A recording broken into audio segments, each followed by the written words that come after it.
ગુજરાતમાં એનાલોગ પનીર અને ચીઝ પર પ્રતિબંધ બાદ સુરત આરોગ્ય વિભાગે ઘોડદોડ રોડ પરના ગોડાઉન પર દરોડો પાડી શંકાસ્પદ જથ્થો સીલ કરી તપાસ હાથ ધરી છે।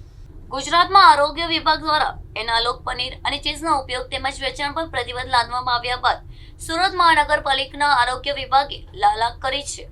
આ પ્રતિબંધના પગલે સુરત આરોગ્ય વિભાગની ટીમે ઘોડદોડ રોડ વિસ્તારમાં આવેલા ચીઝ અને પનીરના એક મોટા ગોડાઉન પર અચાનક રેડ પાડી હતી। તપાસ દરમિયાન અધિકારીઓએ સ્થળ પરથી પનીર અને ચીઝના શંકાસ્પદ સેમ્પલો લીધા છે અને તેને લેબોરેટરી પરીક્ષણ માટે મોકલી આપ્યા છે। લોકોના સ્વાસ્થ્ય સાથે થતા છેડા અટકાવવા માટે પોલીસ અને આરોગ્ય વિભાગે ગોડાઉનમાં રહેલા જથ્થાની ચકાસણી કરીને આગળની સઘન તપાસ હાથ ધરી છે। આ રેડ દરમિયાન ગોડાઉનમાંથી મોટી માત્રામાં સંગ્રહિત કરાયેલો માલ જપ્ત કરીને તેને લેબોરેટરીના રિપોર્ટ આવે ત્યાં સુધી સીલ કરી દેવામાં આવ્યો છે। આરોગ્ય વિભાગની આ કડક કાર્યવાહીથી ભેળસેળિયા વેપારીઓમાં ભારે ફફડાટ વ્યાપી ગયો છે। પાલિકા તંત્રે સ્પષ્ટ ચેતવણી આપી છે કે આગામી દિવસોમાં પણ શહેરના અન્ય વિસ્તારોમાં પણ આવા ખાદ્ય પદાર્થોનું વેચાણ કરતા એકમો પર સઘન તપાસ ઝુંબેશ ચાલુ રાખવામાં આવશે। મારું નામ ડીબી મકવાણા, હું સેફ્ટી ઓફિસર સુરત મહાનગરપાલિકા।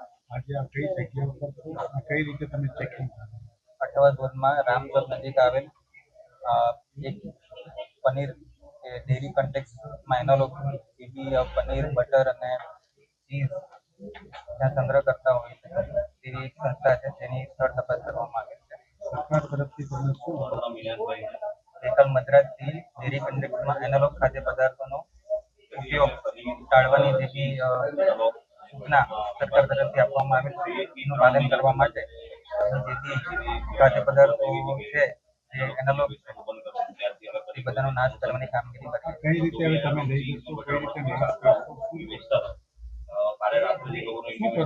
એનો નાશ કરવામાં આવશે। આ લોકોનું કહેવાનું છે વેપારી લોકો કે અમને ટાઈમ આપો એમાં સરકાર સાહેબથી જે રીતનો આદેશ મળશે એ પ્રમાણે આગળ કાર્યવાહી કરવામાં આવશે।